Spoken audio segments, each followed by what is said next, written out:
people are mislabeling burnout as depression or anxiety or alarm. And really, burnout is a spiritual issue. It makes you feel like you're not connected to yourself anymore. You are a mask. You are doing something for some other goal other than yourself. In my case, that someone else was this ego that I created, that I was Dr. Russell Kennedy, and that would solve my problems. Our identity is really wrapped up in our work. I wasn't going to give it up. I knew it was killing me, but I couldn't give it up. The anxiety really got worse and worse as I kept stuffing myself into this job. I was down to only working about 15 to 20 hours a week when I finally quit. And even that was beyond what I was able to handle. To heal burnout, we have to.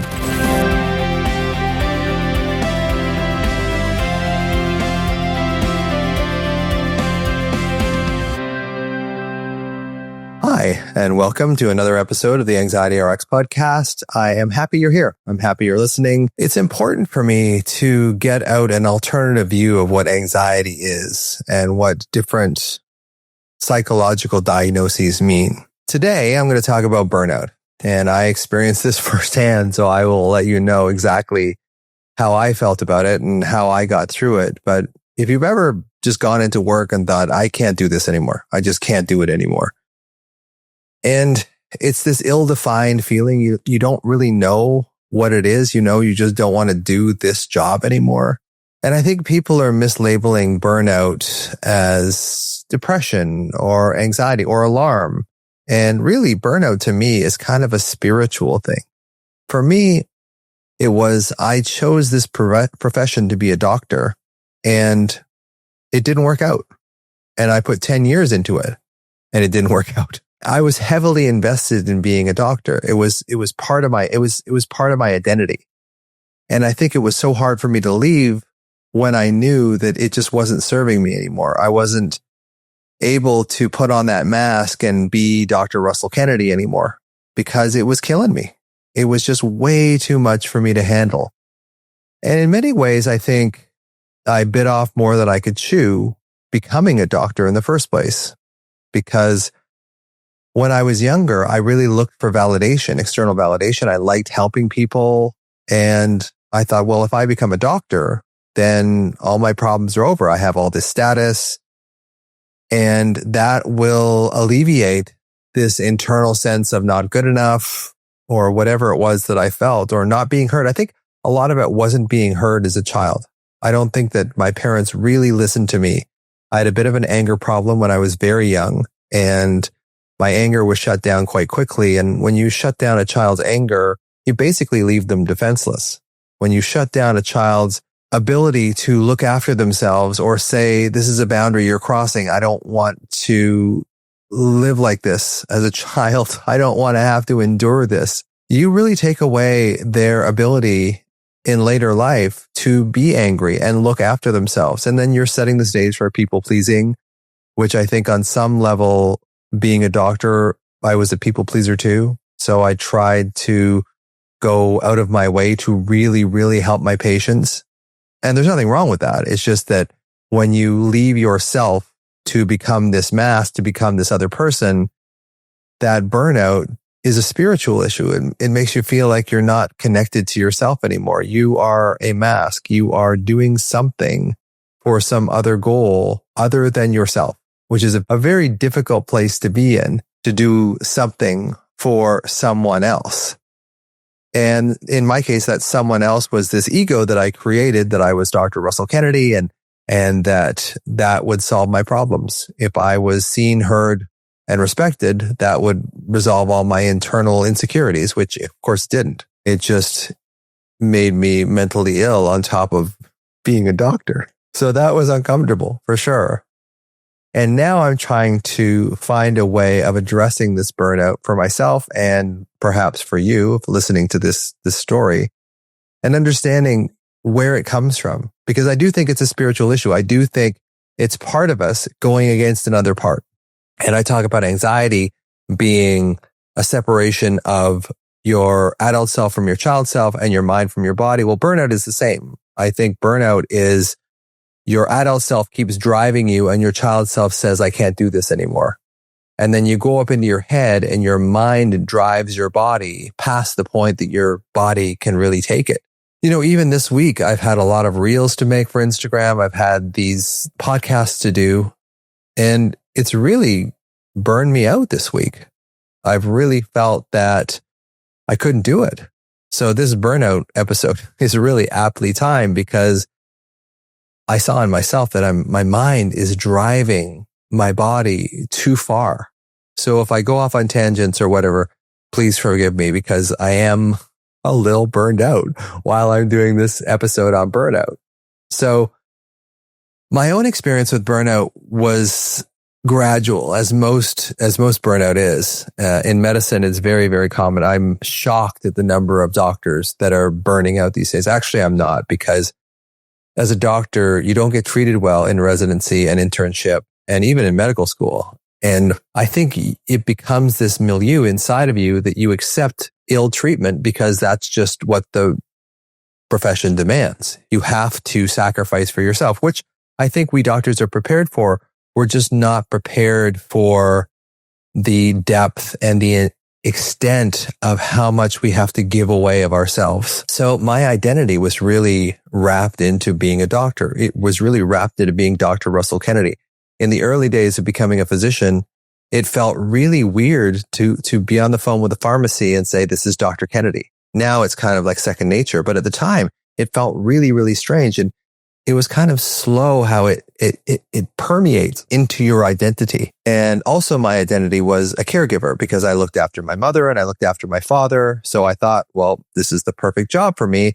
I will look after other people. But all along, I never really looked after myself. And I think that's one of the big reasons I showed up with anxiety. And it may be one of the reasons you have anxiety too, is that you are doing something that was familiar to you in your childhood. For me, it was caregiving. For you, it might be exactly the same. And now you're a nurse or a naturopath or a vet, and it's not what you thought it was. Like this isn't what I signed up for. So for me, my need for external validation was so great that I stayed in medicine much longer than I should have. It provided me with a pretty good income, for sure. I was down to only working about 15 to 20 hours a week when I finally quit. And even that was too much. Even that was beyond what I was able to handle because I was getting more and more and more anxious. The anxiety really got worse and worse and worse as I kept stuffing myself into this job. So the job provided me with something positive, which I think happens in burnout. The job is providing you with something. It provided me with income. It provided me with status. It provided me with an intellectual outlet, but it also took away a lot too. It also took away a lot of my personal freedom. I didn't want to be a doctor anymore, yet there was nothing else. I couldn't go to McDonald's and work there because I'm used to making, a six-figure income. And I can't just jump out of this job that gives me a six-figure income to be something else. Eventually I did. Eventually I became a writer and an author, and I couldn't be happier that I did that. But at the time, as a doctor, and I see why doctors commit suicide quite a bit because so much of your identity is wrapped up in being a doctor. And when you lose that, you lose a lot of your identity. So if I go into being a doctor because I want to be seen, that wasn't the whole reason. I do like helping people, as I hope you can tell by my podcasts and my Instagram and just my general love for helping other people. But I gave up myself. I gave up what I thought I needed. That doesn't make a lot of sense. I gave up myself because myself isn't that driven to work that hard. I didn't want to work that hard as a doctor. And I think that was really a rude awakening for me because the job demands a lot of you to work that hard. So that was one thing. So I was saying that it gives you these things. It gives you a title, it gives you income, and it makes it hard to leave. And it gives you an identity. And I don't know about what your burnout state might be, but our identity is really wrapped up in our work. So for me, I wasn't going to give it up. I knew it was killing me, but I couldn't give it up. So what happened for me was I ruptured my left Achilles tendon, full rupture left Achilles tendon. I did it because I was getting Achilles tendonitis, and like the arrogant doctor that I was at the time, I injected it with cortisone. And if you inject your Achilles tendon with cortisone too many times, it can rupture, which is exactly what mine did. And it was probably it was one of the most difficult times in my life, for sure. My dad's death was probably the other really big time that was really hard for me. But I knew at that point, that was the straw that broke the doctor's back. I knew that I wasn't going to be going back into medicine at that point because that was it. I was already burned out. I was already just feeling like I couldn't do this job anymore. Then I get this Achilles rupture. And that was the physical turning point. That was what actually made me make up my mind that I couldn't do this anymore. So I kind of shifted into, being a yoga teacher, doing comedy, neither of which pays nearly as much as a doctor. And I was still trying to escape my alarm kind of through this performance aspect that I have. But I knew I had to leave medicine. And I really had to look at what burnout really is. And what I think burnout really is this deep psychological depletion. It's not just being tired. The nervous system becomes stuck in this survival mode and you just go in day after day. And even this week when I've got all this stuff to do, this podcast and some reels and some other stuff that I have to do for my anxiety MD business, I'm burned out this week. I know next week I'll be fine because I'm on holidays. And this has been coming along for a while. Plus, we've started a new format for the podcast and a new recording for the podcast. So I've had to put all this sort of stuff together. So my mind is kind of fried. And it makes me feel, ironically enough, how I felt when I was burning out as a physician. And I think burnout for me was just the alarm in my body that I ignored for way too long. And I think that's true for most people. Burnout is a sense of alarm that's just been ignored. Now, some people can have alarm and it shows up as anxiety and it's obvious. Other people can have alarm in their system. They're just physically and mentally exhausted, but it doesn't necessarily show up as anxiety, depression, eating disorders, OCD, all that sort of stuff. But for me, it showed up as significant anxiety. So I reframe burnout as kind of the body's protective shutdown. It's not a failure. And how to tell the difference is that chronic stress, overdoing, overgiving, it feels like emotional exhaustion. And you get detached, you have a lack of motivation. There's a feeling in us that just feels like I don't have anything more to give.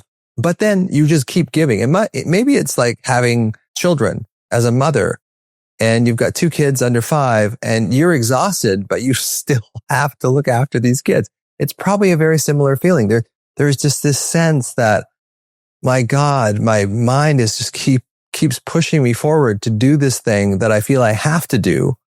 And the separation in me, like this isn't good for me, but I have to do it. That separation is what really kicks burnout into high gear and really winds up killing your mental health and physical health too. It's partially helped by rest. You can rest a little bit, but I remember as a doctor having holidays and then coming back and then a week into medicine again, practicing, I was burned out again. A week. It didn't take long. So it was a deeper issue for me. So some people say it's the same as depression. I don't think so. I think that there may be sort of a genetic trauma or neurochemical root to depression. I think the burnout itself, I think it's just this sense that you're going against yourself. Whereas depression is kind of hopelessness, numbness, lack of pleasure. It doesn't respond to rest alone, but neither does burnout either. I think there's just this sense in burnout that you are doing it to yourself. And that I think is one of the hardest parts of it, is that you feel like I'm doing this to myself. I know the answer. I know that I have to get out of this job, but I can't seem to do it. And it's a big problem, burnout now. In healthcare, especially, and high stress professions, but anybody, even motherhood, I think is full of burnout. And it's normalized in medicine and it's even rewarded, and many people are unconsciously drawn to helping roles to avoid their own pain. I was like that. I was drawn to helping other people, and nursing school apparently is full of people that had to be caregivers when they were younger. And doing and achieving in a way became a way to outrun my alarm. And initially it worked. For the first 10 years or so, I think I was able to outrun my alarm. But burnout now is becoming so pervasive.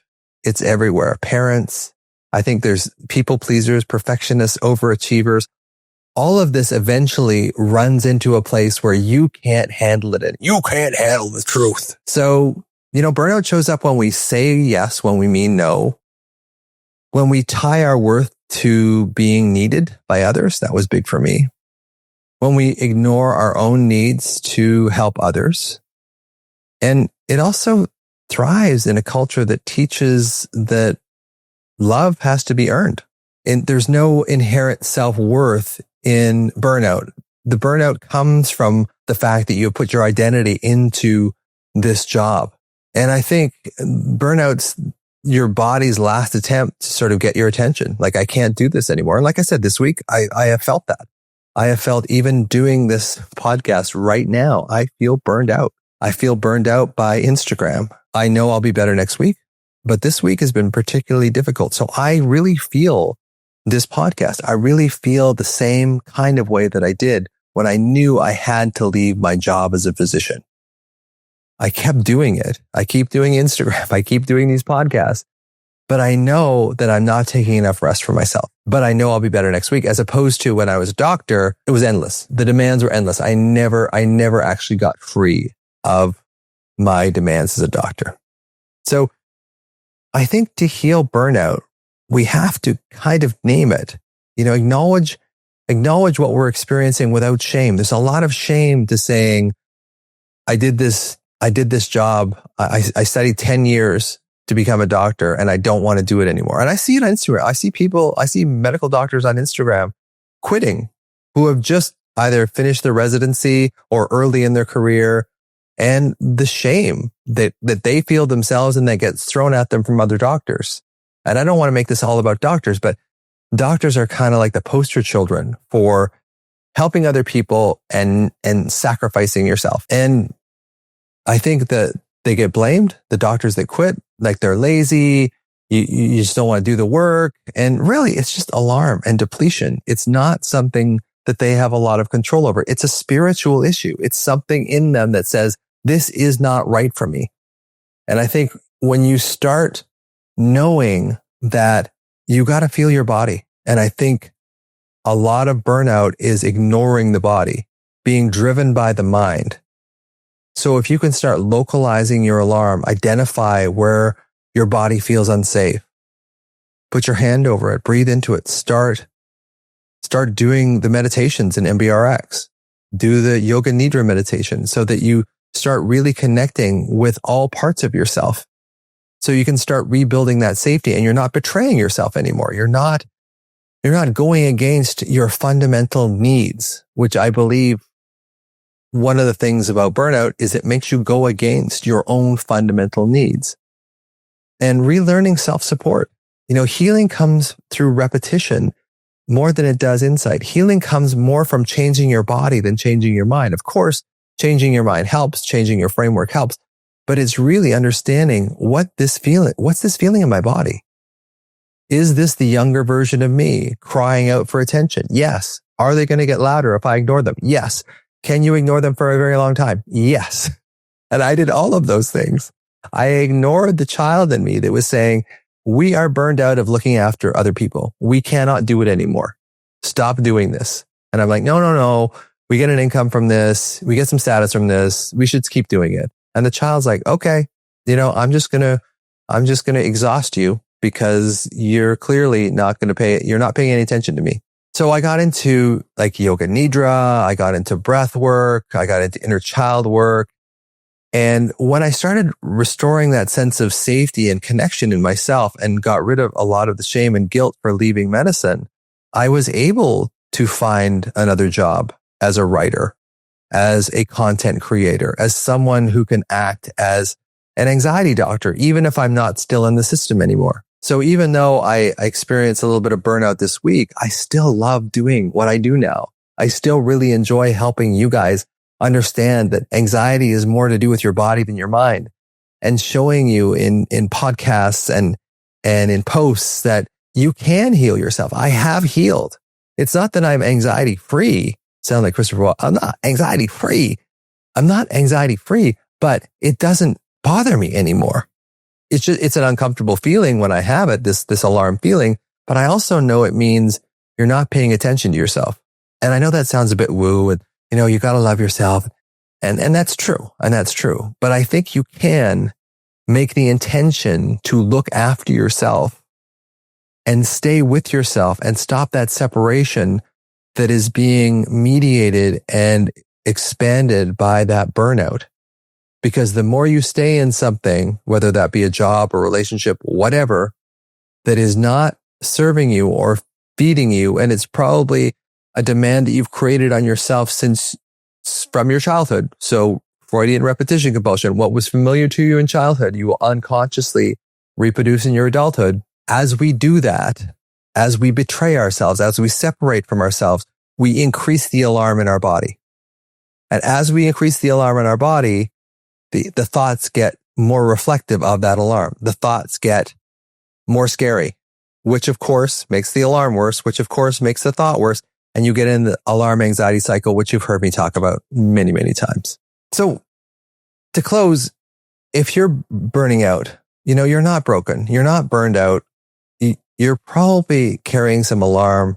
You've separated from yourself on some level. And it doesn't mean that you have to leave your job, but you do have to start really connecting with the younger version of you. And this is the child in you acting out and saying, this isn't right for us. The child's our body, essentially. The child is essentially not going to lie to you. It's going to tell you that it's suffering and it's up to you to change it. And if you don't change it, you're going to wind up suffering from more anxiety, more depression, more eating disorder, whatever your diagnosis du jour is, it's going to increase if burnout is part of the whole situation. So what if your exhaustion, your burnout isn't failure, but the beginning of you finally connecting to the younger version of yourself, finally listening to what that child is telling you?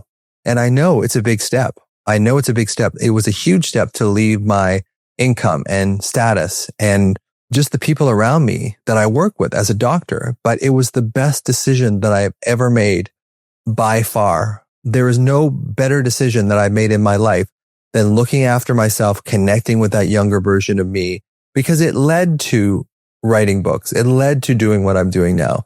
It led to really enjoying my life and being consistent with the child in me and enjoying our connection together rather than force myself into a separation that appeared to help me from the outside. I now figured out a way to help myself from the inside. And I think that's really what I'm most proud of at recovering from burnout, is just really connecting with that younger version of me and fulfilling the role that I'm happiest in, even though I might have elements of burnout, which I do this week. But I think it's important to understand that on the whole, things are so much better now that I made this decision. And I think for you, they will probably get harder in the short term, but be consistent with yourself. Connect with yourself. All anxiety is separation anxiety. So learning to connect with yourself is really how we heal alarm and also how we heal burnout. And I'll see you next time.